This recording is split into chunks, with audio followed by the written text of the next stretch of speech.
ಮುಖ್ಯಮಂತ್ರಿ ಇದ್ದಾಗ ರೈತರ ಮಕ್ಕಳಿಗೆ ವಿದ್ಯಾನಿಧಿಯನ್ನ ಮಾಡಿದ್ವಿ. ರೈತರ ಮಕ್ಕಳು ದುಡ್ಡಿಂದ ಶಾಲೆ ಕಲಿಯೋದು ನಿಲ್ಲಿಸಬಾರ್ದು ಅನ್ನುವಂಥ ಕಾರಣಕ್ಕಾಗಿ ವಿದ್ಯಾನಿಧಿಯನ್ನು ಮಾಡಿದ್ವಿ.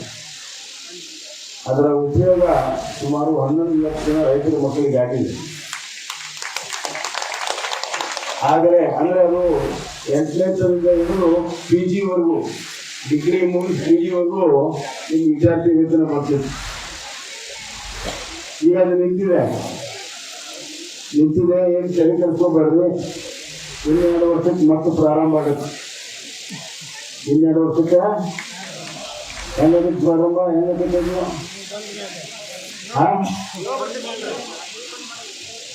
ಒಂದು ಸರ್ಕಾರ ಬರ್ತೈತಿ. ಆ ಸರ್ಕಾರ ರೈತರ ಪರವಾಗಿರ್ತದೆ, ಅದು ನಿಮ್ಮ ಸರ್ಕಾರ ಇರ್ತದೆ.